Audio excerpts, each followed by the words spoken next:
Hey, everybody. Thank you for being here on a beautiful Sunday afternoon. It is a scorcher in Portland, Oregon right now. It's about 100 degrees.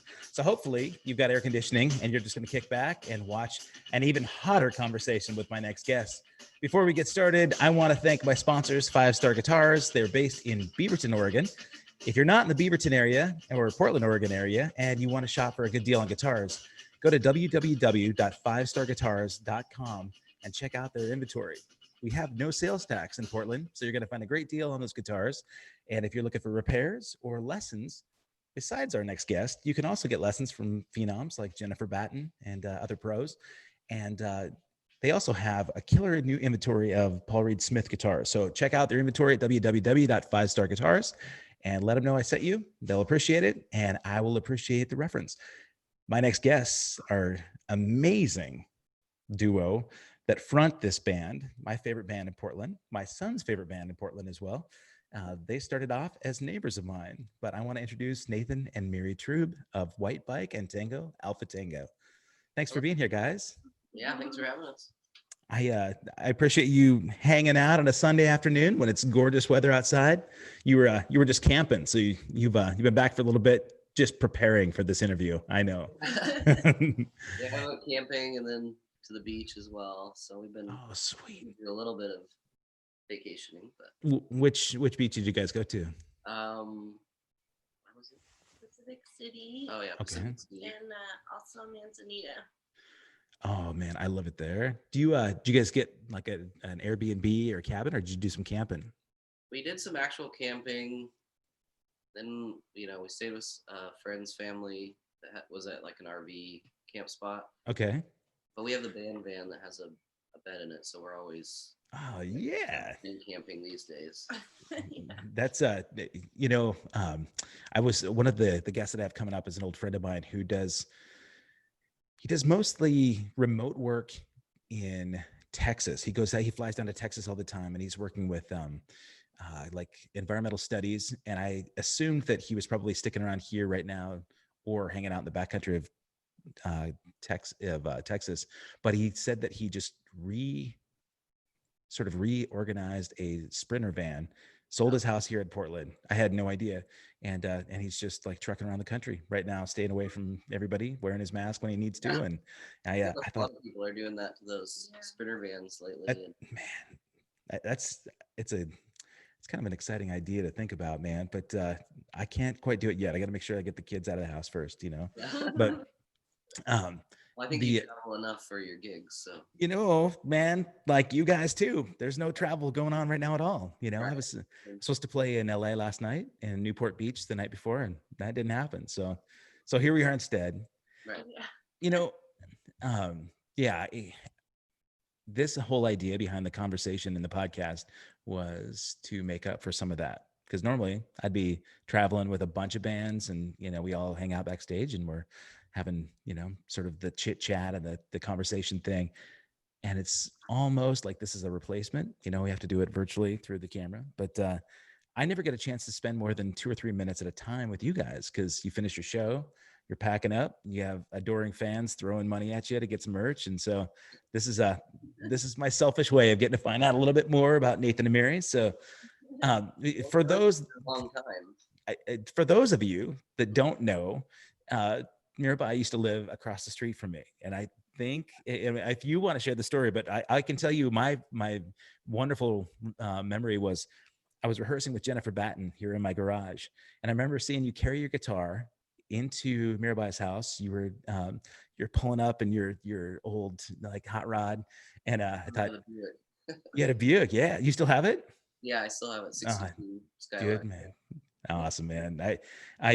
I just remember thinking that dude seems really young to be driving this badass old 60s hot rod. And, but I saw the guitar and I said, hey, you play guitar. Do you know who Jennifer Batten is? And he said, yeah, of course I know Jennifer Batten. I said, you want to come over in my garage and say hi? And I remember you thinking, wait, what? Well, it's funny because you beat me to it, but I remember I kept telling her, I'm like, your neighbor's a really good drummer. Like I need to just walk over there. But I'm like, every time I knew you were there, it was because you were playing drums. So I knew if I knocked on the garage door, you wouldn't hear me. Oh yeah, but I probably would have assumed it was the cranky lady on the other side of me that was trying to call the cops, you know. So I haven't played drums out there in so long. It's usually my kid now. But when we first moved in, I went to all the neighbors' places, gave them my phone number, and I said, "Look, before you call the cops, please just give me a shout. You know, let me know if I'm being too loud." But I know that most of those times that I was playing was for some reason I was super stressed out. So if you heard me, I was just like banging out some aggression. So probably a good thing you didn't knock anyway. But I remember like you were telling me, yeah, I've got this band, the Carolines, at that point, and you were playing Barbati's that Wednesday night, and I told I remember Jennifer, the body show. I didn't remember it was the Carolines or if it was, yep, yeah, now I remember. yeah, Jennifer and I came down to see you, and you know how it is, man. When you run into somebody new and they say, "Yeah, I've got a band and we're playing like a weeknight," and you go out to see. I told Jennifer, I don't know what to expect. I've never heard them play. I don't know what they're going to be like, and yeah, we were both just floored, man. You were playing with your teeth, playing behind your head. You were going for it, and you were really pretty young, but you were teaching guitar lessons then, right? Yeah. At Blue Dot or Robert Adrian? Well, the deal with the Carolines band was it was my brother and his friends who were older than me. So yeah, I got into it with Jared Abraham, the drummer that also played in the Carolines.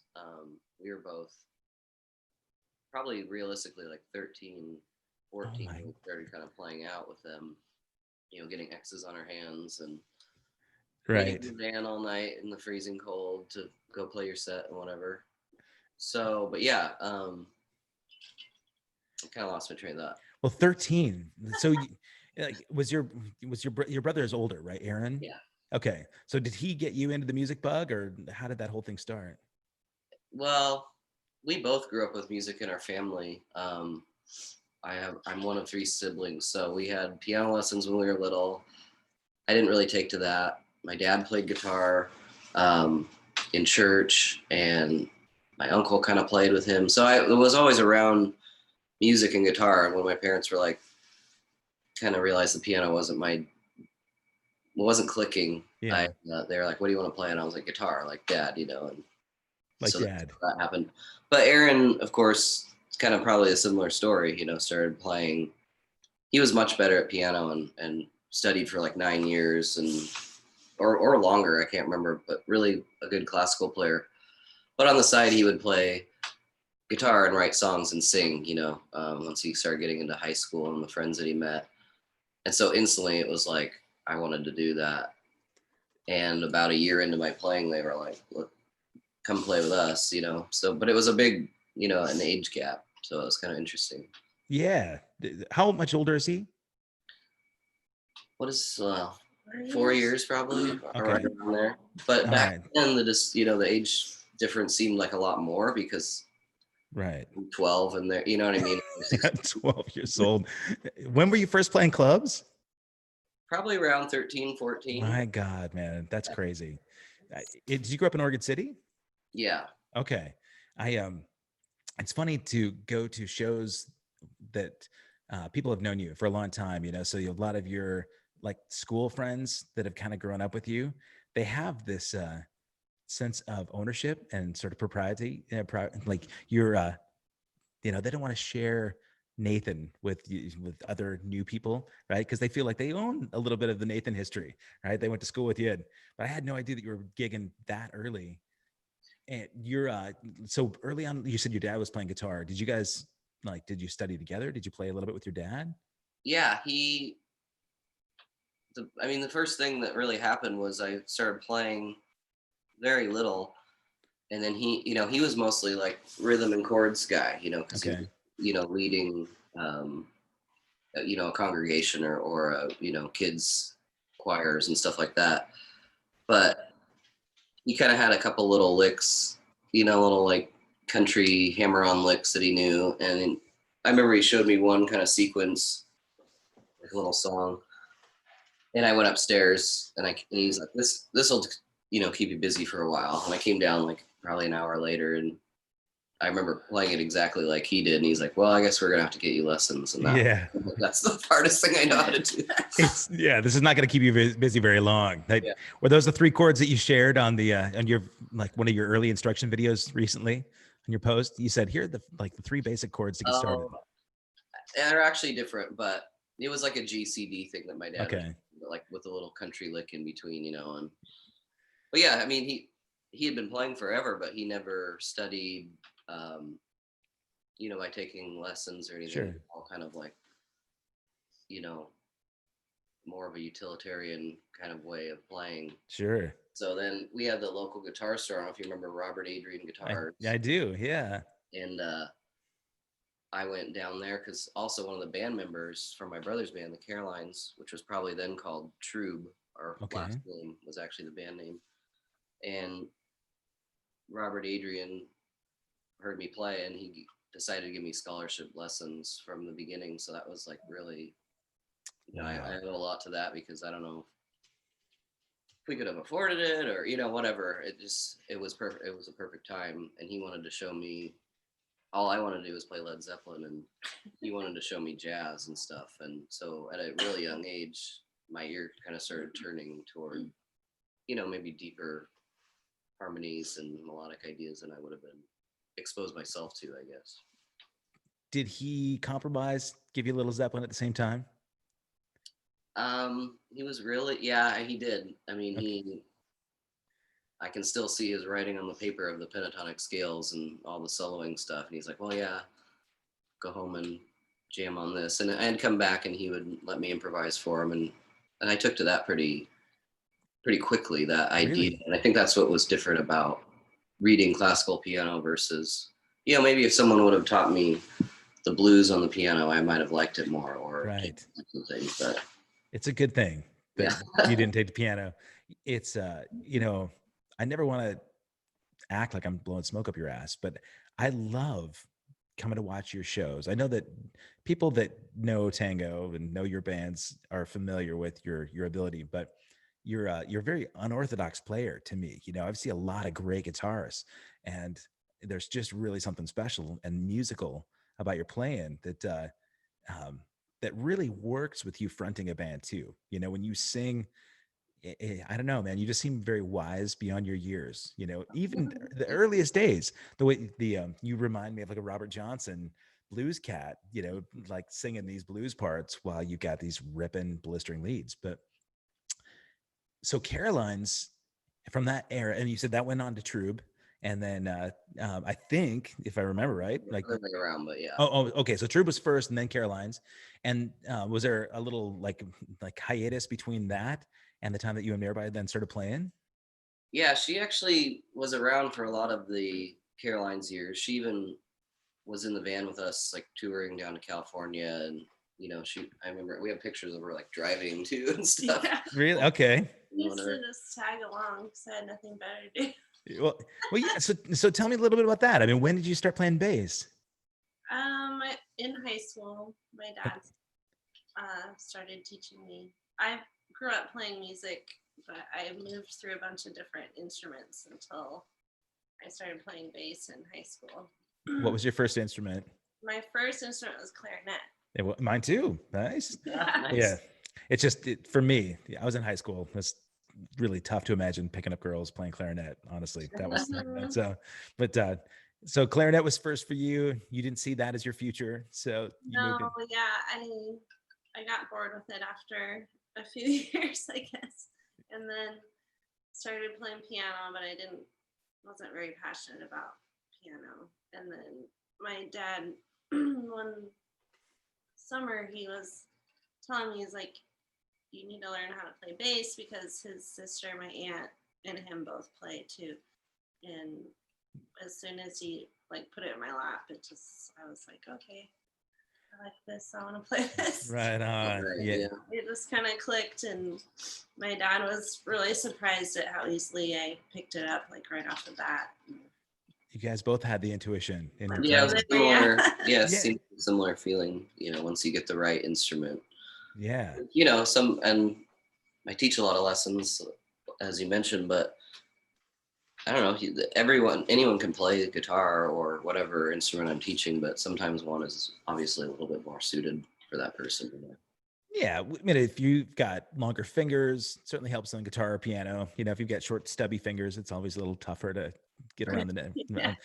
But it's funny, Caleb. You met my oldest son. He started on guitar, and he studied a little bit with like Steve Adams and some other players around, and then he just said, "Dad, I want to play something easier, like drums." And it wasn't like you, Dad. It was like I want to be something. He got fairly good at guitar, but early on in those days, as an instructor, you've got to find some way to sort of light the fire under somebody's, or they have to find it in themselves, right? I mean, Right. you can't inspire someone enough to put down the video games and play guitar unless they really feel it. But Yeah, especially these days, like you're mentioning, there's so many ways to split your time, even if it's just social media or something. I social media, the curse and the blessing. Yeah. Yesterday, the guest that I had on, a buddy of mine, Jude Crossan, is the instructor he's the vocal instructor down at Musicians Institute. Mm, And he left Facebook for a while. We talked a little bit about that offline. I understand why. It's great to be able to just put away the chaos of the world and just to focus on positive. For me, I am really selective about my social media time and how I spend it. And usually it's this, just communicating with some people for the show.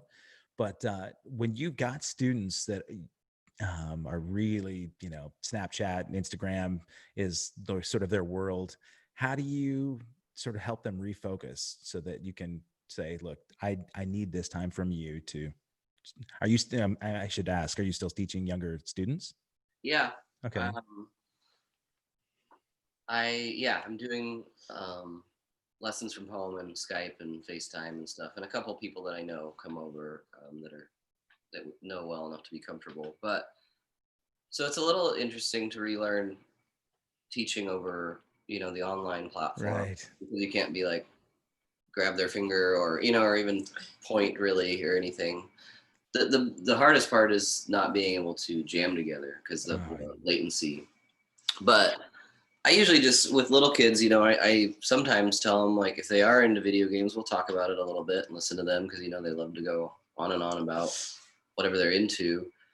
But if I'm teaching them some kind of drill that needs to be kind of like done over and over, I'll maybe give them an example, like treat it like a video game. You keep falling off this cliff, next time a little further. You know what I mean? Like whatever it is, and make a game out of it if they're young enough and kind of like that. Because that's, I don't know. I think I don't see it in everyone, but I had some sort of weird self-discipline. Where if I was gonna play a finger drill, I'd tell myself I'm gonna play it up to the 12th fret and back 10 times, and if I mess up on the ninth time, I got to do it 10 times again, type of thing. And then quickly that can take 15 minutes into an hour and a half of practice, and before you know it, you're just playing all the time, if you have that kind of mindset sometimes where. And that was your self-driven. That wasn't some militant instructor saying, do this, I'll break your fingers. No, I think I was way harder on myself than any of, all my teachers were really nice. And my mom was nice enough. I was homeschooled for a couple of years, and she would be like, put it on my schedule, like guitar practice, but she didn't need to, because You were there. It almost got to the point where I remember on some family vacations, my sister would be like, don't let Aaron and Nathan bring the guitars. Oh, I'm sick of hearing them practice. But man, is your sister not a musician? No, she is. And I'm not to, she loves music, and she piano really, does play piano really well. But she played just needed a break. She was younger, and she has a great voice, but she didn't jump into it like into the deep end like we did, and just like, okay, this is what we're doing. Yeah. So how did you guys pair together then? Did you guys like meet and start playing together first, or did you have your relationship and then evolve into music? Tell me your story, guys. We met in high school. She was, speaking of my sisters, her and my sister were great friends. Okay. In school, my sister's a year older than me. Mira's a year younger than me. She was at our house a lot, and we'd all hang, and so it wasn't musical first, other than listening to music, driving around, and similar interests, in that kind of way. But back to that. Can I ask? Do you hold on? I was going to ask, what's the playlist? You guys driving around? Did you have mutual playlists? We listened to Marvin Gaye a Gaye, lot. like greatest hits, Wow. Weezer, Beatles. the Beatles. Okay. Well, back then before I had that Buick, you know, that I kind of fixed up with my dad, and I mean, we didn't do all the work. We hired people to do it, you know, because those old cars are something's breaking every week. Right. So eventually the car, it should be really nice, but it's for how much money we want to do. But anyway, before we had CD players and stuff, we were playing tapes. And so we would get stuck on albums because it'd be like, we only have 8 tapes in the car. So it'd be like, I remember it was like the Beatles Revolver, Marvin Gaye's 20 greatest hits or whatever that record is. Maybe some weird like Red Hot Chili Peppers. And then my brother was always making like mixtapes, you know, you're dubbing your own tapes.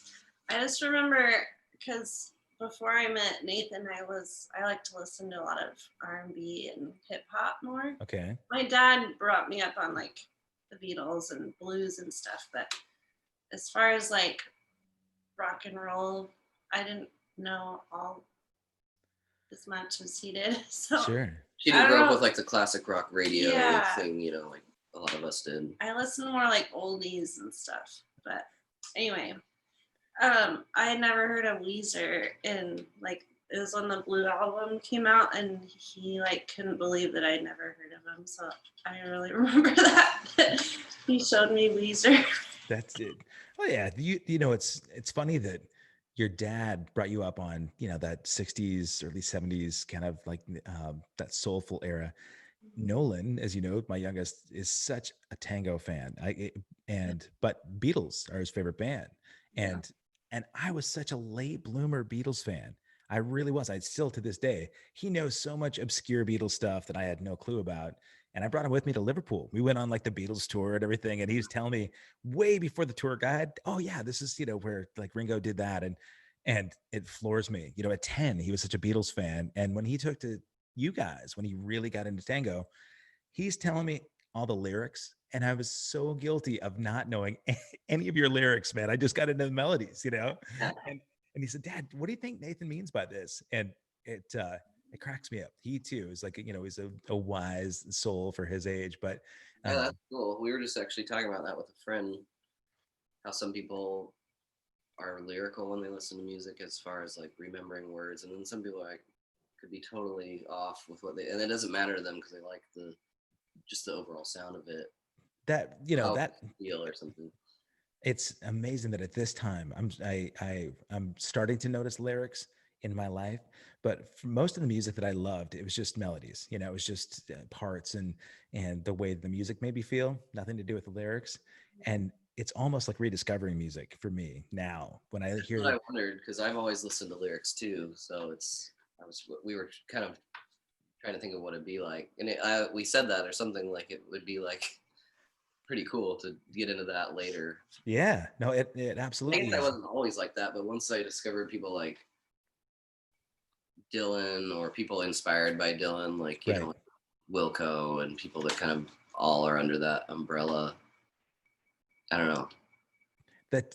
And it's great that your dad raised you on classic rock, but you had this instructor. You said Robert Adrian was the one that actually brought jazz chords your way and gave you more sophisticated music. Yeah, he was the first one, and then I kind of got, you know, I don't know if passed around is the right word, but like just I moved for whatever reason.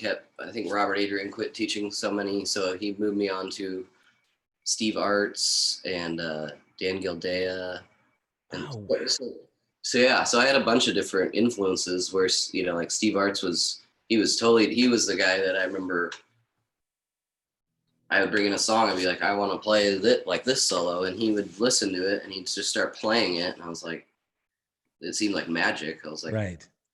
He's like, oh, I'm learning by ear or whatever. I'm like, okay, that's so weird. But you know, later on, you realize how they're doing it because they have all those tools and they've played these riffs so many times. It's just kind of like, oh, here's this, and you know, now I can do that. But I remember him being one to show me that, and then Dan Gildea was, he played guitar for a local jazz singer woman. I can't remember her name right now. Stephanie. Schneiderman. Yeah. Yeah. Remember And he I played- I played with him on the record with Jane Wright a long time ago too. I haven't Oh, seen okay. him So you do know- since. Yeah. Long time ago. Yeah. And he was a great like shredding jazz player. And so I got really into jazz in high school, taking with him. But he was actually one of the teachers, the only one that was kind of maybe more disciplinatory. Okay. He told me one time, like, I had come back a week later and I wasn't fully prepared. And he was like, he kind of like yelled at me and he was like, do you do your English homework or something? And I'm like, well, yeah, like I have to. And he's like, this is more important than that. Like, Yeah. You know, for a little while, just before I met you, actually, I was teaching some lessons here too. And I just ran into some parents of a child that I made cry when I taught him lessons. And, I just said, here's the thing. It's not that you're wasting my time, but you're wasting your parents' money. And I guilted him with that, and I said, you don't want them having to spend this money on an hour's worth of lessons. They've got to work for that. This is a really important thing for them to see you do this. And if you're wasting their money, then I just can't continue to teach you. And he started crying. Parents came in and they got mad at me for making him cry. But I was like, I'm trying to save you some dough. But have you had some of those experiences as a teacher, or are you not that mean? I don't know. I've gone through different phases of learning maybe how to teach better, or I don't know. There was definitely a time, I think, when as a teacher you're under pressure in your own life. Obviously that can come out to the student, Yeah. So when I was studying jazz in college, having a band, also teaching lessons, it felt like, from morning till night I was really on the grind trying to get as good as I could, and also studying for all the music classes, ear training, sight singing, all that kind of like nerve-wracking stuff. I remember some kids that I expected more out of that, I would get a little stern with, or just kind of be like, just so they're kind of cheating themselves out of, because a lot of kids, it's the funniest kids are the like 8-year-olds, and they're like, oh, I'm so busy, they tell you that, and they like sigh. 8-year-olds. Yeah, and I'm like, I promise you, I thought I'd have more time as an adult, and as you know, you seem to have less and less time. Yeah, it's amazing how that happens, isn't it? Do you find that even during the pandemic right now that you're busier than you ever thought you should be, even though you're not gigging? Yes, we have actually. I mean, I think we didn't spend much time, which is fine, however anyone was dealing with it, but we didn't spend much time being like, maybe a couple days we just like, well, we're forced to be inside, let's watch TV all day or whatever. Yeah. And then that quickly got really old. So we started kind of basically working on going back and forth with mixes for our new band, White Bike. So that was a big thing. Because we had finished a Kickstarter, campaign to record and finish like an EP with the new band, White Bike. And right when it all shut down was when, luckily we hadn't released it yet. I feel something. So we still have such a new band that we can kind of just wait and sit on these songs because they're a timeless sounding type of music. So there's not like a season that they have to be released. So anyway, we were doing like constantly kind of working on that stuff for the Kickstarter rewards and finishing these songs up. I don't know. There was a list of things we were doing. Oh, we recorded a song for a compilation for the Fountains of Wayne lead singer that passed away. So a bunch of Portland bands covered a song of his, and that's going to come out at some point. So we were doing that was kind of a fun little like postal service type of recording, where we all, people keep sending me the drums. Robin sends me the drums and I'm just kind of piecing it together. And then we had Gus Berry, who mixed and engineered our White Bike stuff. Okay. He finished that up. And then there's another Tango Alpha Tango song that I had as an older demo. And by old, I mean maybe a couple of years or something. But I was realizing like this, I don't really need to redo this. I wanted it mixed. Yeah, just have it mixed. And then added a few little things. Yeah, just a little sweetening in the studio, production wise. But so we have a new song in the can that's actually quite a departure from the bluesy sound or whatever. It's more of the singer-songwriter side, but kind of fully orchestrated, not just Okay. Sure. guitar, but that's kind of the essence of it.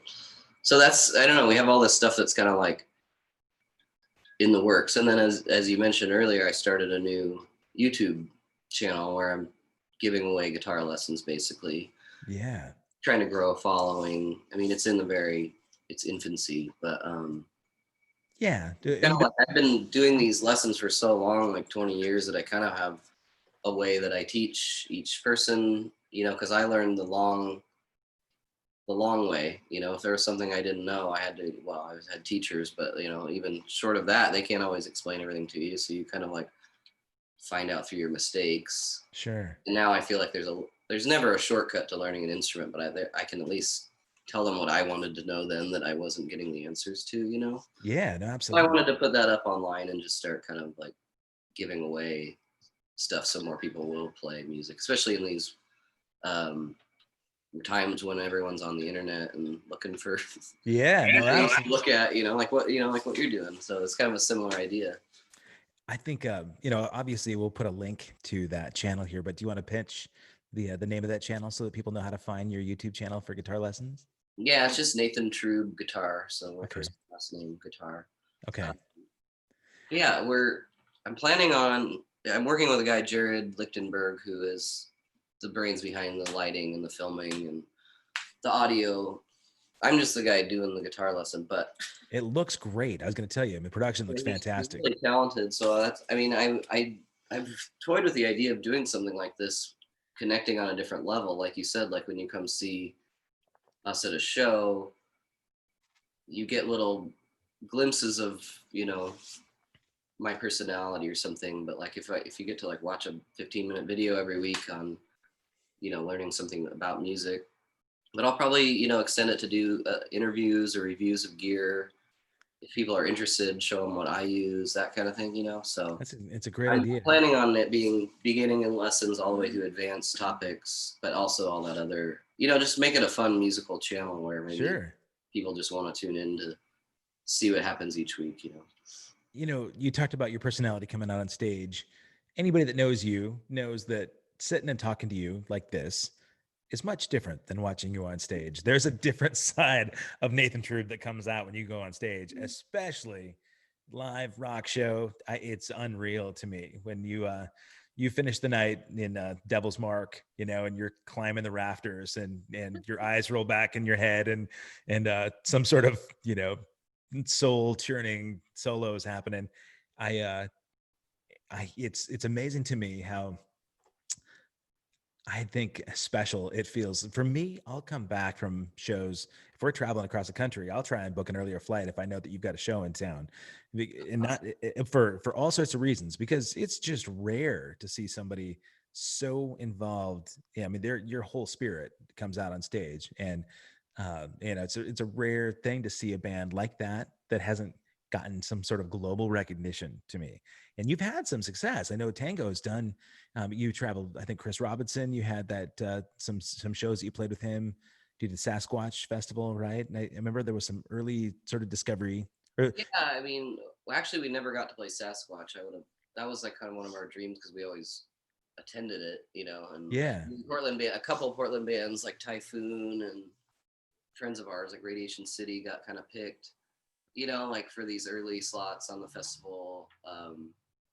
But yeah, that never happened. But yeah, I mean, Okay. one of the cool things was that or at least that we got in front of a lot of people was that KXP that we did, this local radio station that has I mean, they have all kinds of bands play, but for some reason our performance just right away kind of it went like mini viral or something. Yeah. Oh yeah. Shared it, and so now we have like people often writing us from Argentina, and which is funny because I think the South American people started tuning in because of our name Tango, and maybe they are looking up, so they're finding something they didn't expect from. We get mistaken for a tango dance. Right. Yeah. It's a little different than that vibe. No, I think that KXP performance too is its sound, the quality of the sound and the video production is so good. It looks like a DVD recording, That kind of went I don't know, it made us like kind of like, okay, we can be captured live with that studio set, because the drums are really like close mic'd almost Yeah. sounding, and everything's really tight and compact in that small kind of. It was a really dead room, of course, with all the like Well, foam on the walls and stuff or whatever. yeah, it looks like you guys are kind of sitting on each other in there. Yeah, It's a pretty totally. small space. Really close. Yeah, Close. I think, especially you, Mirabite. Yeah, the neck of your bass, I think, was like wedged in between cymbal stands, and Yeah. but I going back to those days, the Carolines, and then into this sort of next phase. How did Tango come about with you guys? Did Oh you? yeah, I was gonna say we should go back to that, because Yeah. what happened was the Carolines broke up basically, kind of split into two, and some of the guys wanted to go one way with a new band, and my brother and I were kind of left, out of that in a way. Okay. And so I think my brother was just kind of like, because he was the lead singer in that band, and that Yeah. it is a lot of work to like be the guy that kind of you get a lot of glory maybe, or a little bit, when you're a small band, but like you also have a lot of, if people hate your band, then you're the face of it. Right. Back in the day when you're coming up, I mean, we definitely had shows where people heckled us, and what I mean. Really? Well, yeah, we were playing. I mean, there was times when the Carolines were playing like almost like glam, like T-Rex type of music or something. I'm not saying it was that good or anything, but maybe it was. I don't know. Funky music, and then you're going and playing like when in some place in rural Washington where everyone's into corn, and they're Right. like, and we're playing with wah pedals and stuff. It was just like people thought they didn't know what to think. Right. So in a way, there was times where it felt like we were ahead of our time or too late. Right. Sure. So anyway, that band broke up, and I was pretty upset because it was kind of one of those situations when you're young and you put all your eggs in one basket, or musically. Even though I was studying other music and starting to dip my toe into studio recording, I even took from Tim Ellis Oh. when that band broke up, because he was a local legend of live and studio work, and he could kind of put on any hat. And I'm like, I should probably talk to this guy, because I want to be prepared to go into a studio like a Nashville guy would, and Yeah. hang and So tell me excel at it. what was your experience with Tim? What did you end up doing with him? Well, it was really cool. He's very knowledgeable, but it was really conversational, and he'd be like, a couple examples, he would be like, okay, here's what I'm working on this week. And a lot of my teachers did that. Like, here's what I'm working on. I want you to go work on the same thing, because you're was basically playing at a pro-ish level, but just without as many years, Sure. And so he'd be like, I mean, one time he's like, tonight I'm playing in a reggae band. He's like, okay, here's No Woman, No Cry, right? It's like a 4-chord song or whatever. Yeah. He's like, play along with me. And I'm like, oh, so I start playing. And the next time through the chord sequence, he goes, okay, play it somewhere else. So I go from open chords to bar chords. Okay. And then the third time around, he's like, go play it somewhere else. I'm like, okay, different bar chords. And by the fourth time, you're kind of on the fly playing in time. I was out of ways to do it other than little, partial chords. Sure. He's like, okay, now let me do it. We went around, like, it just got ridiculous, because he could play every inversion all over the guitar in a new way every time. So it would be stuff like that where it'd be like, oh, I never thought of that. Like, just how many places do I know how to play a G chord on the guitar, Right. And so it was kind of like mind blowing in some ways to be like, oh, I just need more vocabulary, even over the simple ideas. I'm so glad that you got to work with him. Honestly, he was one of my most influential mentors ever. I love, he made me such a better drummer. All the gigs I did with him, I miss him greatly. Yeah. But I'm glad that he got to impart some Tim Ellis-ism on Nathan. Yeah, it was cool. And another time he was like, he also told me a lot about, because he knew I was like, I'm coming from a band. I think I might want to do studio work. I'm not sure. Because, sometimes you meet a studio guy who is doing the Nashville thing. They're making good money, or they're on retainer, and they're telling me, I want to do what you're doing. You know what I mean? Right. I want to make no money and write creative music that's my own. Sure. because some of those guys I would meet and play with were like, it was like grass is always greener type thing. So I figured a little bit of both would be healthier than fully Sure. one way or the other. But What, yeah, he what were would your tell me, aspirations then? Were you wanting like massive notoriety? Were you looking for studio work? What was your goal at that point to when you were studying with him? that point I was just kind of lost and realizing I was in school for jazz, but I had a great teacher there, Dave Bardoon, who um, is kind of a world-renowned arranger. I mean, he was arranging for Stan Kenton when he was like 18 or something. Okay. Was that at Mount Hood? Yeah, Okay. Mount yeah. Hood Jazz. Okay. Mhm. But he told me at this time too, it was weird because my rock band broke up. But before that, this guy, we were sitting on a ferry going to Victoria to play some gigs, you know, like you do in college. You go play for the high schools or whatever. And he's like, "Do you like playing in your rock band?" I was like, "Yeah, I love it. I love pop music and writing and blah blah blah." And he's like,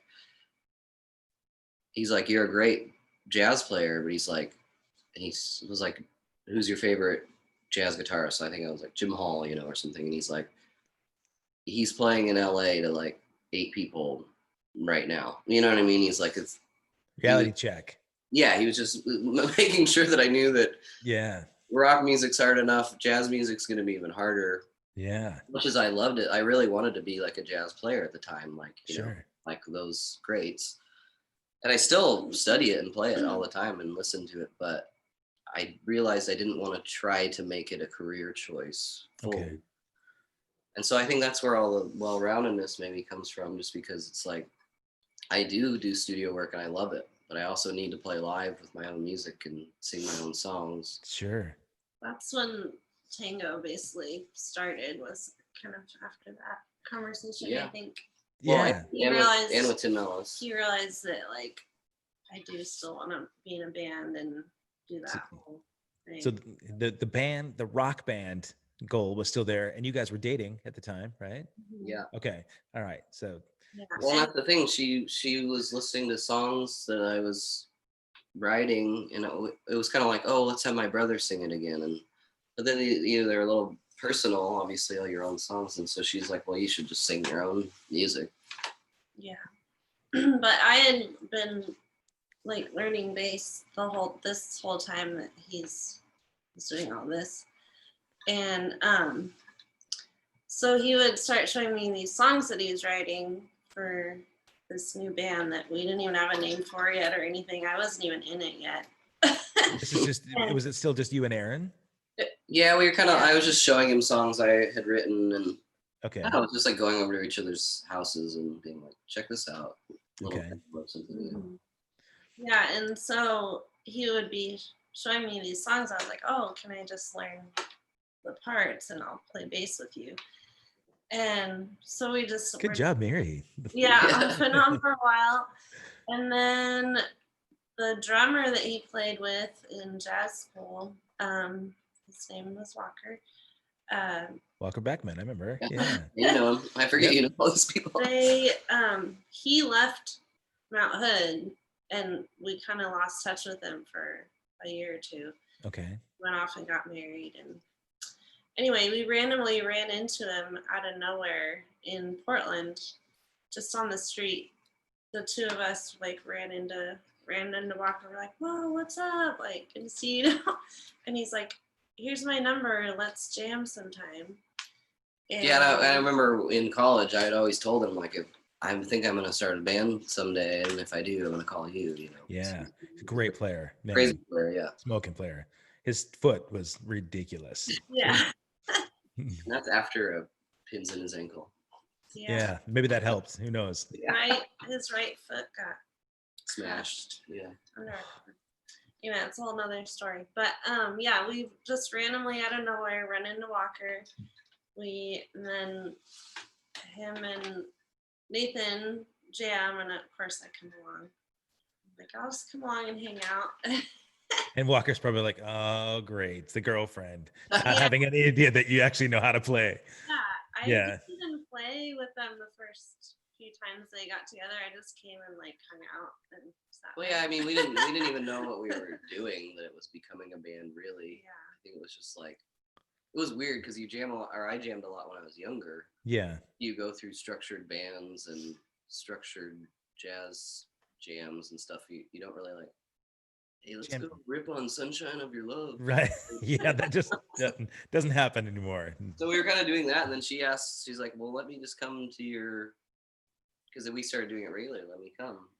You guys have that song kind of down now, or whatever it was. And of course, most music is really lacking when the bass isn't there in a rock band. Big time.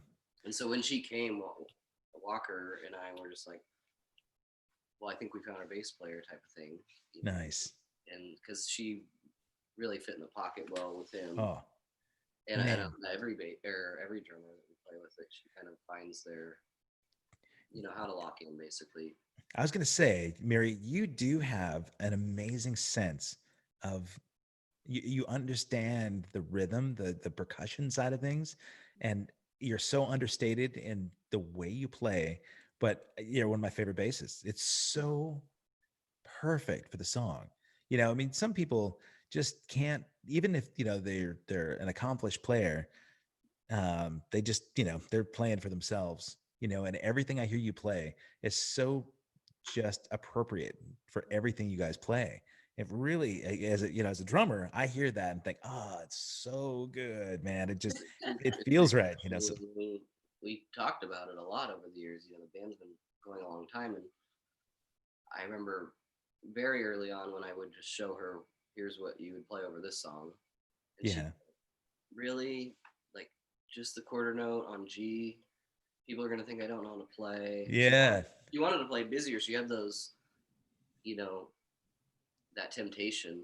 Yeah. From just realizing that, like, by watching crowds for so long, when you just do the James Brown, right. It's like, it works for a reason. And if we're really tight, everyone can nod their head. Yeah. Sense dynamics when things get loud and soft. So we focused on a lot of that stuff from really early on, because we wanted to be different and stand out. And I realized a lot of bands were either just at 11 the whole time, or they were sad folk music. Shoegazing, yeah. There was no, like, there wasn't a lot of dynamics in live music, I was noticing. And so we focused a lot on tightening up breaks, or this part's loud, this part's quiet, and I think that kind of also happened in our improv settings, of songs. We'd be like, all right, this is the stretch out part, but then learning how to, like, traverse that together. There's a lot of listening. I was gonna say this, like, when you say I'm like kind of going somewhere else or whatever happens, I don't really know what happens either on stage, but I know I'm different than I am right now. And I kind of sometimes lose, I don't know, part reality or something, but sometimes I have to come back and wake up and be like, where's one? And it's always her that I'm. It's always her. She's got it. I know. It really is like an improvisational jazz sort of unstructured thing that you go into on some of those shows where I'm thinking, man, if they come out of this on one, it's going to be incredible. And you do every time. It's I don't know. It might be hard for people that haven't seen you to understand this explanation about a band like you. But, there are a handful of bands. Do you know Rafael Moreira? He's Brazilian guitarist. No. He played with Pink and Christina Aguilera. He's playing with Paul Stanley right now, but he's this amazing, accomplished guitarist who was on Rockstar Supernova. He's got a band called Magnetico. It's a trio, and it's a lot heavier than a lot of the tango stuff, but he does the same thing, and you expect that members in a band like that will play 12 hours a day in order to sort of have the intuition, to be able to feel each other out and know. But there is something that's just unspoken that I'm sure over the course of years that you guys have played with, because you bring in, you've had a few lineup changes too. Mm-hmm. Is it sort of having to reset, or do you kind of always have Miri as an anchor to be able to go, all right, just listen to me, I got one? We've talked about that recently, wondering what not the secret or something, but like why, like you said, like when we've had a lot of different drummers, especially over the years, just due to like people's availability or whatever. And so we have had to kind of reset in ways where, of course, if if we need someone and we only have 2 weeks to play with them, then I'll pick a little bit more. The song starts here, the song ends here. Just play along, in the middle, because we obviously have more orchestrated songs where there's lots of parts, or Beatles-esque type things going on that you would have to know the song to be aware of, Yeah. But when we have a new person playing, we might just do the one that's more of kind of like, have you heard the blues before? This is Yeah. this one's one chord the whole way through. We have those kind of songs too, Yeah. But it's definitely something to do with us being at the core and kind of how we maybe bring someone into the fold or lead them. And maybe just a lot of these people that we've played with are used to the music just because we're friends. Yeah. But there's definitely, as anyone you play with for long enough, you're usually also pretty good friends. Obviously a professional musician can just kind of like fake that camaraderie on stage if you're like playing for someone that has their own tour bus and you don't even talk to them. Right. But like with us, even with the new band White Bike, like we all hang out like all the time. And so I think doesn't always have to be musical cues. Sure. Look at that person and know probably what they're gonna do before they do it. The without nod. thinking about it, if that makes sense. The eyebrow look, the nod. Yeah. Yeah, exactly. You were talking about the KXP performance, and I noticed that Nolan chimed in on chat. He was asking about how you got that KXP gig and if you got a lot of fans from it. How did that come about? So we were playing Seattle a lot. Okay, so I had a goal, being that Portland was so close. When we started playing, because I knew we couldn't afford or even really have the need to go all over the country. Some bands just do that, like load up and start gigging wherever, whenever. And you had done Austin already. You did South by Southwest, I think. Yeah, we'd done some stuff like that, and so we'd done some traveling around. But from the beginning, I was like, I want to make Seattle our second home. Okay. So I started begging and bookers to book us up there on weeknights, and we started going once a month, if not more. And so Seattle, even fans up there started, because it went from like a Tuesday night to Wednesday night to finally playing a weekend and playing with some better bands and kind of getting a foothold there. But people from Seattle started thinking we were from Seattle. Sure. Yeah, you're playing out there. Played to our benefit. But one of the bands up there was called Fox and the Law. This Guy Keltner, he runs Freak Out Records now, and it's a music festival. It's like more psychedelic rock. He was like, "Hey, our band got on there, and it's this DJ. I don't want to watch her name, so I won't say it right now off the top of my head. But Charlize, right? Yeah, Charlize. Charlize. Okay. Yeah. Okay. Yeah. I started emailing with her, and it wasn't a joke, like how serious their schedule is. I mean, they're sometimes moving in 3 to 5 bands a day, filming one of those. Wow. Or at least 2, I guess. Okay. I don't know how many that gets up to, but even so, anyway, she liked the band, and we had a good rapport going, and it was just hard. It was a matter of like fitting it in, but I wanted to do it like no matter what, because I knew it was at least a big platform. That doesn't mean you'll get a lot of people viewing it just because you're on it, though. Sure. There's a lot of local bands that that were at our level that were maybe only getting 5,000 views or something, where for whatever reason it was just a perfect storm. She was like, all right, well, how about this day? I'm like, yes. I just instantly yes to any day you offered. And I didn't even ask the rest of the band because I didn't want that whole like thing to go around and miss the opportunity. I'm like, we'll figure it out. We'll go. We're doing it. Whatever, if I have to. So we went, and even that day there was another band loading out. Yeah, there's a band that played and recorded before us, and they're like, get here at noon. And we get there, and like the band before us went over, so I ended up like already really nervous, obviously. And then we ended up having to wait in the parking lot for like an hour. Oh, It was a really hot day like this like too. Really hot. We're all nervous. We've been up since like 7 a.m. I think we stayed up all night too. Or Yeah, something. and we were like so excited that we just like hung out with the band, sleep over, and.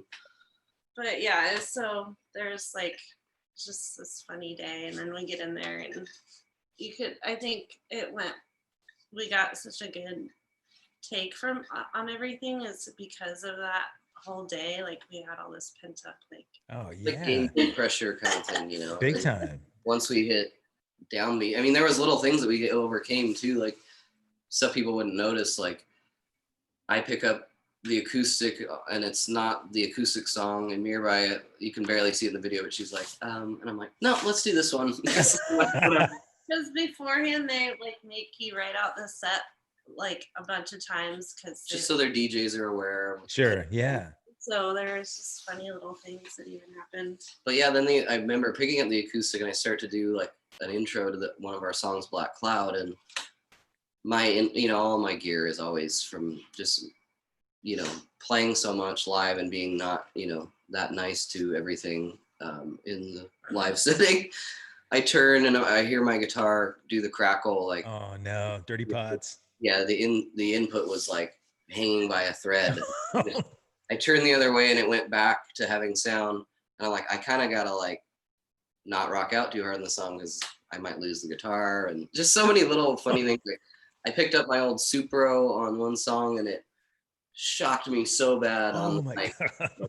through arced through my body, and I was like, but you're being filmed, so I'm like, Yeah. Wow, he's really getting into it. Meanwhile, you're convulsing. or like something's wrong with him. He just had a stroke.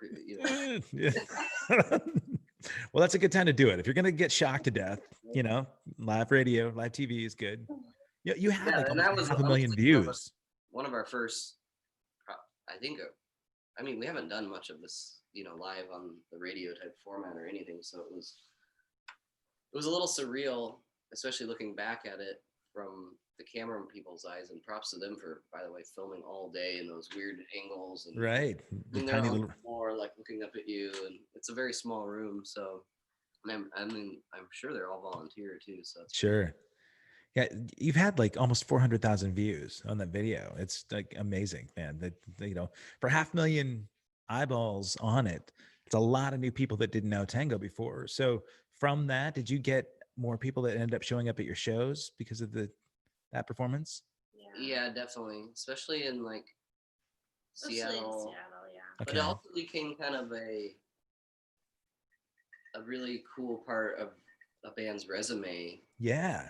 To instantly let's say a new booker or someone who doesn't know you, just be like, well, watch that. We played KXP, and right. I think that it holds you to a little bit of a different echelon of like, oh, well, they're not letting just anybody on there or something. Right.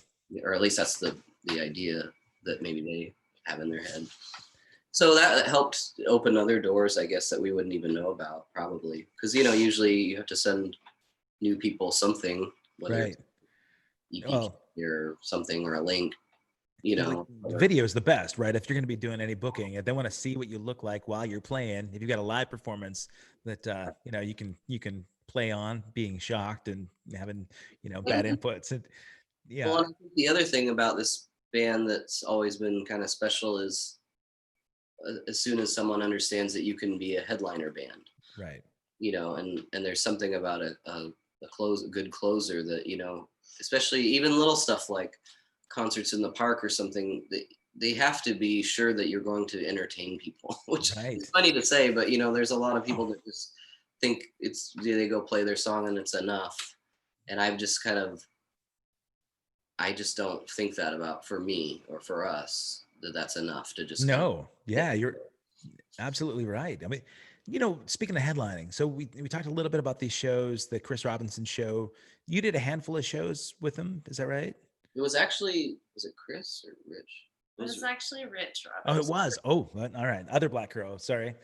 The other brother. All right. And you did like a swing of tour dates with him? Yeah, we did. Maybe 7. I was going to say, I don't know, 5 or 6 shows just on the West Coast. Like we went Spokane, Seattle, Portland, San Francisco, Napa. Yeah. Anyway, yeah, there was this string of shows, and that was just kind of we had a guy working with us that I would say was our manager at the time, who was just kind of helping out, and he had a lot of musical connections. He was and still is kind of the manager brains behind Mr. Mister. Oh, wow. Pages and the Rembrandts and bands like that. Right on. So we became friends. It's kind of a long-winded story, but anyway, we became friends with us. He saw us in LA when we played Hotel Cafe, and he's like, "Hey, I want to work with you. I'll just try to, help you out." So the Rich Robinson tour came through something like that. He's like, "Hey, Rich Robinson's he's got a solo thing. My friend is booking him," or something like that. And he's like, he needs an opener. It's not a lot of pay like a lot of those opening gigs are. Right. Whatever, let's go on the road and play 6 shows in a row. That's all we want to do, And it was really fun. We have a lot of hilarious memories from that trip. But, that was another learning experience of it was a very strict, you play 30 minutes. And if you play 1 minute over, there was someone on the side stage literally going they're cutting power. Yeah. We almost got kicked off the tour the first night too. So I don't know. Was it because you went over, or is there some other reason? We were late to sound check, which was it was our bad. But the guy that was tour managing for them was kind of like a caricature of a road manager. He was ridiculous. So we're almost to Spokane, and he calls us and he's like, "You might as well just head home. You're off the tour." The first show. Yeah, and we're like, "What?" And I'm like, "No." I go, "No, I just said no. We're coming there. We'll see you in a minute." Yeah. But he was just being ridiculous, and I was like, "You got to be kidding me." We have everything packed up because we kind of camp on the road. Yeah. Too, when we're trying to be save some dough. You bet. So we show up, and at first, Rich was kind of like this enigma that we didn't see. He'd come from his hotel, not in we didn't have any interaction with him. So I finally see him. I'm like, "Hey man, I'm really sorry." And he seems like so much my senior that I'm kind of being really apologetic. He's like, "What are you talking about, man?" Yeah, he had no clue. Yeah, this is the tour manager trying to pretend to be the tough guy. Yeah. Authority or something. So anyway, we got off on the wrong foot, at least with that guy. But everyone in the band ended up being super chillers, and just we had a great time. Even in spite of having a pretty short set, but it makes sense, they're just trying to get the crowd warmed up and blah blah blah. You're there for a very specific reason. At that point, when you guys did that, you were headlining all these shows, Portland and Seattle, all the time. These shows are your gigs now. So I was wondering if, you're playing to Rich's audience at that point, right? Whenever you're doing a support act, it's a completely different audience, and they may not have any clue about your music.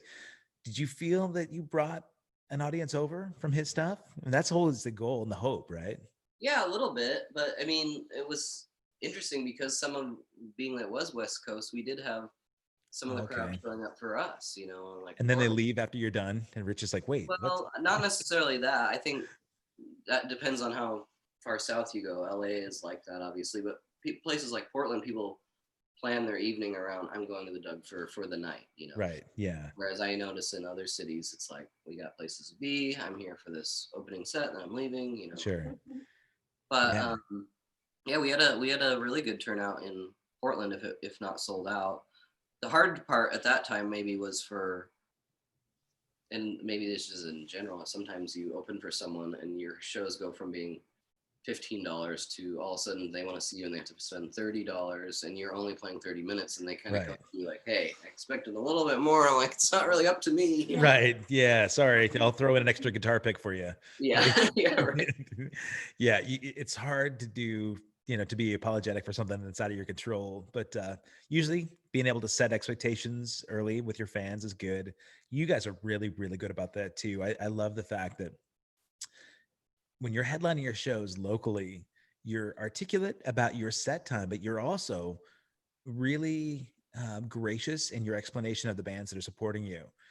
you've always talked about, hey, be sure to get there early to check out so and so band. Oh, right. You mentioned that the last time that I got to see you, when Fort Atlantic opened for you guys at the Mississippi Studios, and I loved them. I bought one of the records there. I thought it was a great band. That the songwriting was fantastic, and I would have gone early anyway. But I love the fact that you guys, you already have a built-in audience that's going to sell the night out. But I like the fact that you're supportive enough of your supporting acts, to be gracious, and it's you haven't forgotten what it's like to be, a support act. Yeah.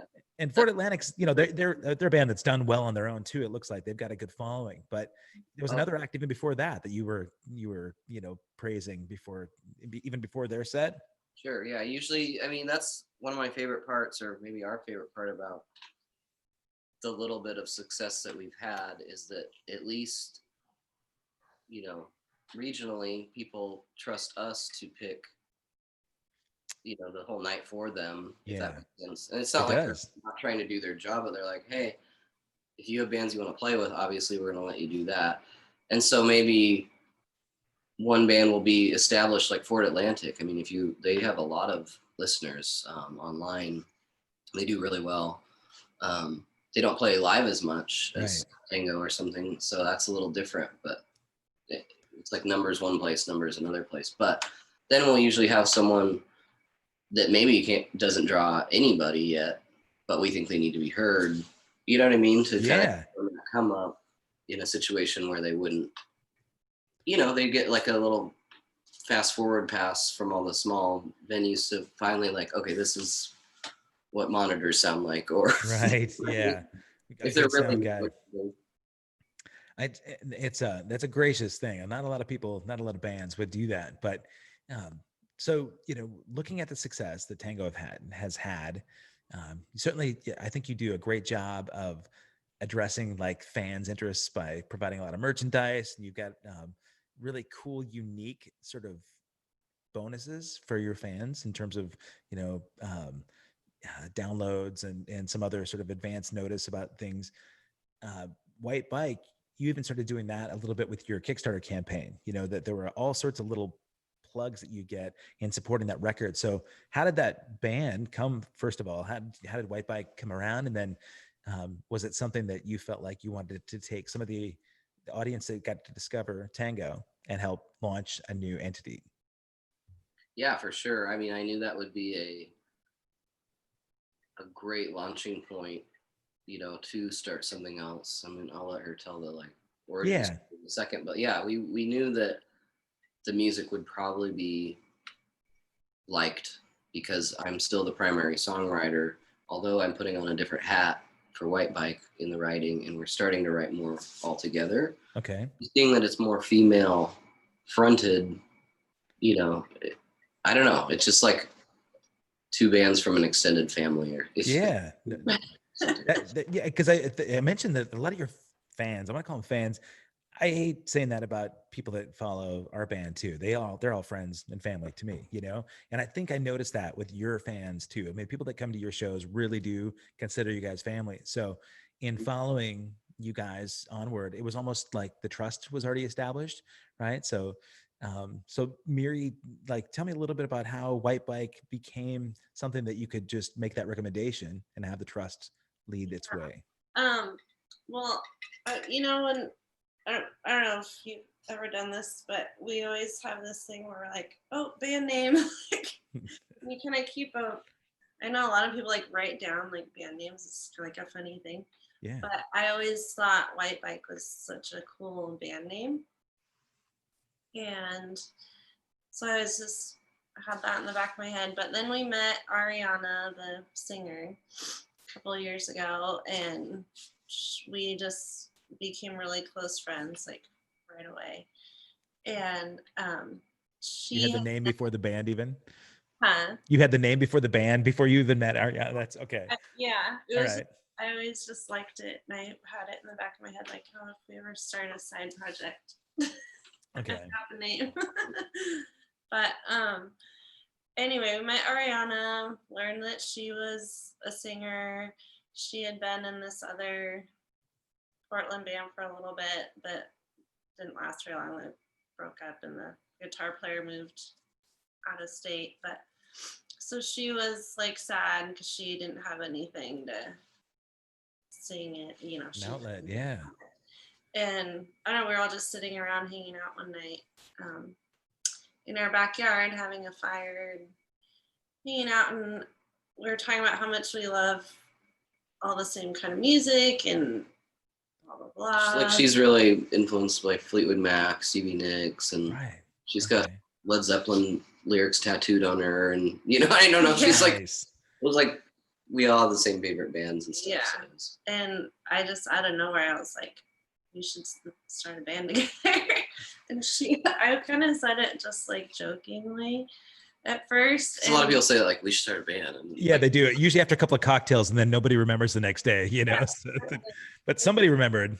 Yeah, and Ari just instantly was like, "Oh my gosh, yes, 100%, let's do it! Like, let's start next week. Let's start tomorrow." She like jumped on it like instantly and was like, that was kind of it. And then we started just going in the basement and trying to come up with songs. Yeah, those awkward first few times we're like, okay, what do we want to sound like? Right. Yeah. We really kind of like invented it from the ground floor up, which is interesting. But tell me about that process. You know, for somebody that's not a musician out there that might be watching this. So you guys decide, well, we like each other's energy. We know that we have similar influences.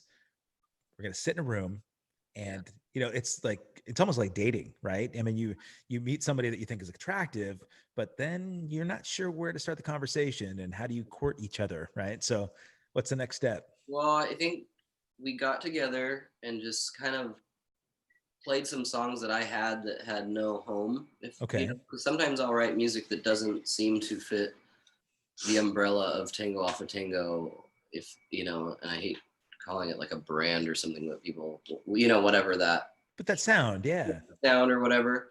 So I write lots of stuff, you know, like I've written jazz songs I would never like, oh, here's a swinging number, you know, like you know, so whatever, we played some, like I was thinking more of like in my head with her voice. And when I was listening to like Phoebe Bridgers, some of these newer indie songstress kind of people that have kind of like deep lyrics, but kind of like almost sad but melancholy music. So I had a song like that. Can I interrupt? Yeah. This is the funny part because he brought us these like he sang more melancholy like singer-songwriter songs, and Ari and I were like, no, it's not rock and roll now. Right. Oh, I was like, so they kind of like I would go write something, and so that put a fire under me, and I was like, okay, well, so I went and wrote this song. We looked through one of Ari's like notebooks of lyrics, and I'm like, is this okay? Because sometimes it's personal. She was like, yeah. So we grabbed I was like, I really like these lines, and we started putting them together out of this poem she had written, or song, or whatever it was. Yeah, she has like a whole notebook. It didn't have like a melody that was stuff. like attached to it, and she was very like, yeah, let's use whatever. And so we went with that. And so I went and made a demo by myself. And a lot of my goal when I'm writing is to impress the people I'm playing with. I want to show them a song and then be like, yes, you know, like the favorite thing in the world, maybe even more than like playing live, is showing them something that didn't exist yesterday, the next day, and them being like, I can't believe we get to play this, you know, or whatever. Right. Yeah. So I made this demo of this pretty like, because they were like, no, like the Kills, you know, band, they were referencing these kind of like harder. I'm like, okay. Don't wuss this up, Nathan. I can do that. And so I wrote this song that was very like Black Angels, you know, kind of droney, just like, you know, menacing riff. And they're like, yep, that's more the vibe. Wow, cool. So, but then as we've gone on, it's evolved even further because, you know, you of course have references and influences, and sometimes you try to write a song exactly like a band and it sounds nothing like them. Sure. I'll do that sometimes. I won't tell the band what I was trying to like emulate or something. They'll be like, I was thinking Radiohead, and they're like, oh, so Wilco or something. Yeah, right. Well, I guess no one will know that I thought I ripped that off or something, you know? But I think so as we tried to write more specifically, we also didn't want to copy anyone that they're doing something. And So we kept trying to make the sound more original, I think was the goal. And just kind of like classic, sounding. So nothing that's too, too of the day or in the moment, or, so the lyrics are still timeless kind of sounding. It's not like talking about Facebook or anything. Right. Yeah. Or whatever. No coronavirus references, please. Yeah, yeah. So anyway, it's just more classic, love and loss songs, that kind of thing, or just party songs, having fun, whatever. You've been right. Poppy, but it also has a big, heavy rock element to it. So the Kickstarter thing, I know that there was a sort of a release date announced. Is that moved? It did have to as far as on Kickstarter, you kind of have to pick when someone will receive their awards. So no one, is kind of like waiting years for their package to come or something. Some of it did get a little pushed back, which actually almost 100% of the time happens anyway without a global pandemic or whatever this is. So yeah, we're still working on the last bits of it. Everything's finished. It's just a matter of like getting it into the people's hands now. Okay. But as far as the Kickstarter people will be the first people to get the music. You bet. They'll be able to download it. But we're going to wait for the rest of the world to hear it until we have a really good plan to release. Okay. Something that we've learned over making a lot of mistakes over the years is having the audacity to think that you can just put something out on Spotify and someone's going to hear it, small band without any PR or marketing. So I really want to we have a plan to make a music video for the first single. We'll probably release them like one at a time, while we finishing stuff in the studio, just so they're, my whole goal with all of our bands ever, and it's never happened, because we're prolific writers and we have a lot of material that no one's ever heard. It's a matter of funding, marketing. And if I could afford to be in the studio every day and put out the quality recordings that we wanted, we would have had a constant flow of music. Sure. With Tango, we haven't put out a record since, it's been years now. Yeah. Because once from the get-go, we made really kind of high quality recordings, and now I'm like, people expect that. I'm not going to put out something less. Right. But it hasn't gotten any cheaper, I'll say, to make a proper recording. I know you can do it at home, and that I'm starting to get better at that, but that's something that I didn't aspire to be an engineer. Right. So I've made a point to delegate where I don't, it doesn't interest me to know about mic placements and stuff. Right. Yeah. Well, it's hard to be a jack of all trades, master of none, right? I mean, you would rather be the master of as much as you can. The first video that I remember, sort of formal video that you guys did, was at Supernatural, right? When you did almost a one take. And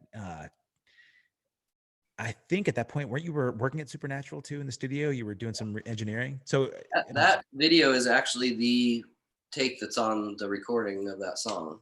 Are you kidding me? There, though. You weren't. Okay. No. So I was just, the band was working there. That's what I mean. For some reason, I thought that you had been in there Supernatural, just as an engineer for some other bands or helping produce stuff. But I guess I don't know. That was in Oregon City. So I grew up going there with the Carolines, and then, a friend would get some free time there and we'd go play around with all the stuff. So yeah, I was really familiar with it. It's kind of like a little home studio to me, as much as it could be.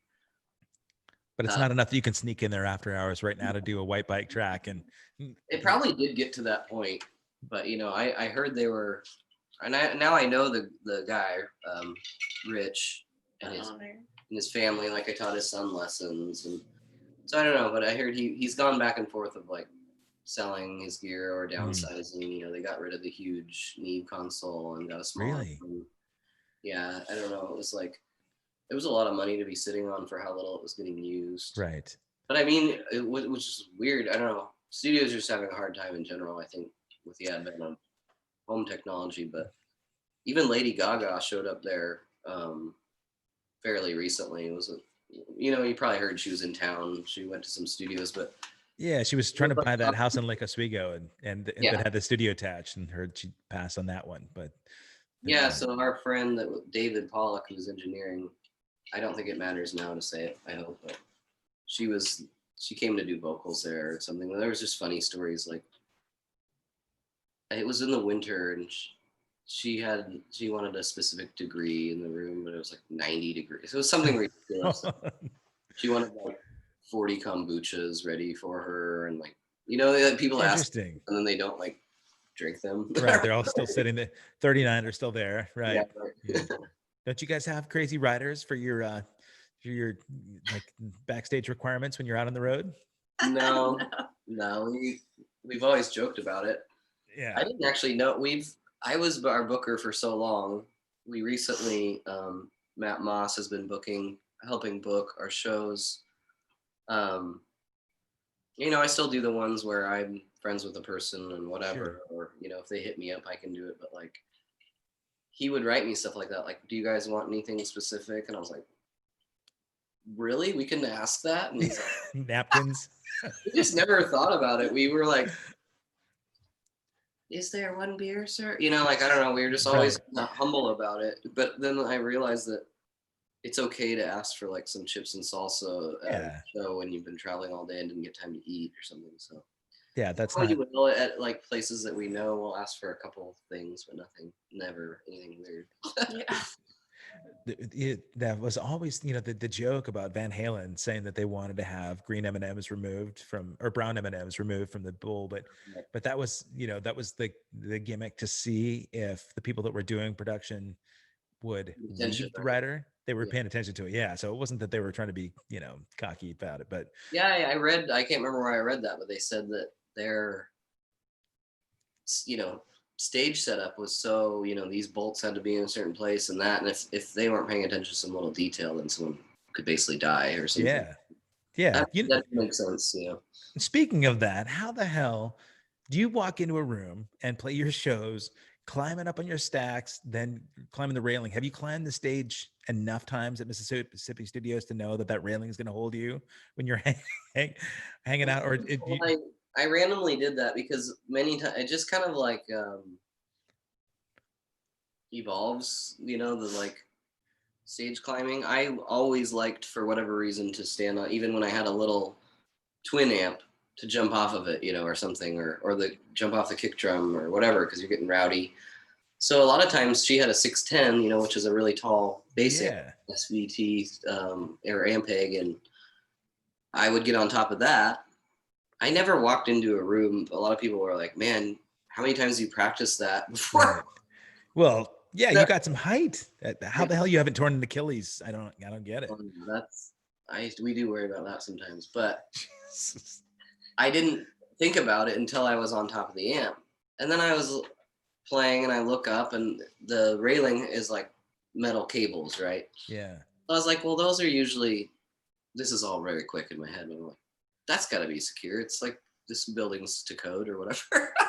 Oh God! I just jumped for it and I hung on it, and then I was like, well, I can only go up because I'm, so I found the railing and played up there, which was, I don't know, what, 20 feet high or something. And then I realized, usually when I get up there, it's like awesome because people are freaking out because they're not expecting that, and that's what I think is funny about it, is just like the unexpected. Yeah. I wouldn't plan it, I think that would have a weird dictated quality to it. But sure. Well, you know what? It may not have been scripted, but Miri was totally rolling with it. She's just kind of looking around like it was no big deal. And I thought, man, if that's my guy up there, I'm thinking he's not gonna make it. But man, that's always I definitely have a slight panic every time. I'm always surprised that it doesn't hurt when I jump back down as much as I think it would. I think it's the adrenaline or something. Adrenaline, yeah. It's when you wake up the next morning, step the wrong way. Sometimes you get that flat-footed thing and it hurts. Yeah. I'm up there. That's the funny part. I'm like, cool, I got up here. How do I get down? Yeah. So at Mississippi Studios, if people haven't been there, it's the balcony wraps around to where the people sit in the balcony, so I climb up that part and I'm like, well, I'll just unplug my guitar and run down through the crowd and come back up on stage or something. But I was like, There's no way. in a 3-piece band, you take the guitar away, now it's just a drum and bass duo. And I'm like, no, I got to get down. I came up here. You know what I mean? So okay, that's interesting that went through your mind. Yeah. I climbed back down and then jumped off her amp, I think, or something. So yeah, you did. I got that on video. Such a far jump. I couldn't believe it, man. But I think maybe I was shooting Facebook Live at that time. I'm pretty sure. But yeah, I kind of I get a kick out of it. I don't know. It's fun for me. Nolan has asked on chat here what your favorite song is to perform live on stage. Oh man. Do you let's ask Miri first. Yeah. That's tough. I don't know. I like People a lot because I get to sing on that one. Yeah. All right. You've got this funky move that you do on Boom Boom, when you first start playing that one too. So I wondered if that may have been one, but yeah, I was gonna say it goes in phases probably, because I don't know, sometimes you, even as a small band without a song that people even know, you've played it like 2,000 times, and sure, it's still one that gets the audience going, especially a new audience. Boom Boom or Black Cloud or Kill and Hate, those ones people really like, but sometimes we get so sick of it. Yeah, I'll bet. But not while we're on stage, just the idea while you're writing the set list being like, yeah, like, can we skip that one tonight again, right? Yeah.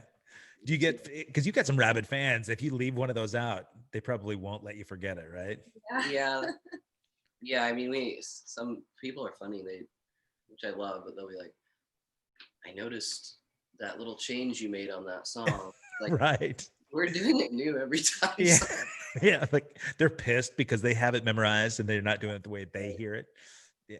I guess one of my favorites is People as well. Okay. For some reason, when that chorus hits, no matter if the audience knows us or not, you see them kind of like, yeah. I mean, it kind of changes keys or something is one part of it, but it really resonates. The melody or the lyrics resonate with people every time. So that's really fun to see and like be a part of as that other, as people. Wait, they're the lyrics? No, I'm just kidding. Yeah. That's what I'm saying. Some of them it's probably just the melody, it's so hooky. That's the thing. Good hook, I guess. It's one of those songs that people that have never heard it still can't help but move to the music. It just it so moves you. And it was really different when I first heard that too. It was so different than a lot of the stuff you guys have released, but do you find that people that come out and they've seen you for a long time and the band evolves, you release new music, do they, I don't know, for me, the word of mouth thing is so powerful, right? So I've turned a lot of my friends onto you guys, and even, Jennifer Batten, I've talked to her a bunch of times about saying, man, you should watch the way the band has evolved too. It's just so, early when I saw you in the Carolines, of course it was your brother fronting that band, but it was really about the Nathan show to me, and I think Tango is such a great blend of the whole being more than the sum of its parts. It really is a collective, it's a unit. And do you find that fans kind of, I think, sort of that your fan base grows because they've watched you evolve and it's been helpful? Or do you think they sort of get deterred if your music changes in style? No, I think everyone worries about that, of course, like a band has one album that does well or something, and then they have their sophomore slump, or there's always these industry fears you hear about. I'm not saying we've ever been a part of some big machine or something, but we have wondered if people would like drop off if it wasn't always this one type of thing, like, oh, I like Jack White and I like Tango Alpha Tango, and if there's any veering off from that path, then I'm out. We haven't seen that be the case, because these same people, I think, in the kind of iPhone generation and Spotify, you ask someone what kind of music they listen to, it's not so like, I listen to this radio station and only this one. Right. They listen to something that would be on the old Z100 or the hip hop station. Like, everyone listens to a little bit of everything. So if you start veering from that path, you're probably just veering toward another artist they already like anyway, if Right. if you're musically aligned with that, that listener. It's good that you're not thinking about it when you're writing. You mentioned that the song that was an old demo that you're sort of bringing back out of the, out of the can, was a little bit stripped down, a little bit. You said it's still it's orchestrated, but it's more of like a singer songwriter type release. Yeah, maybe more just like what you would imagine like a indie band would be doing. Okay. It has like an electro drum beat that's very sparse, which is one of the reasons why it was easy to have mix. Usually the thing you really need in the studio is good drum sounds, Right. I mean, that's Yes, paramount thank you. to this, to the foundation, as you know.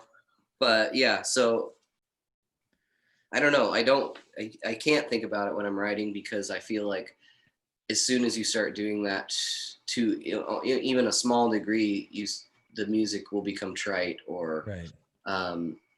it's almost like if you were writing for a commercial, which there's nothing wrong with doing. Sure, but if it's inauthentic to your sound. I want to do that first, like, how can I sell some Target stuff? Right. Yeah. No, I think it's great that in White Bike, you've got the most critical audience in Miri and Ari, saying, hey, don't wuss this up. I want you to go out there and make something that, moves us first. And I like that you want to impress them. Right. When this record comes out, since the Kickstarter's done now, right? You're not allowing people to jump on that. So Right. How do new fans of White Bike, how do they discover you from this point until you release it? Well, Instagram, I know. pretty limited right now. We're on Instagram, Yeah.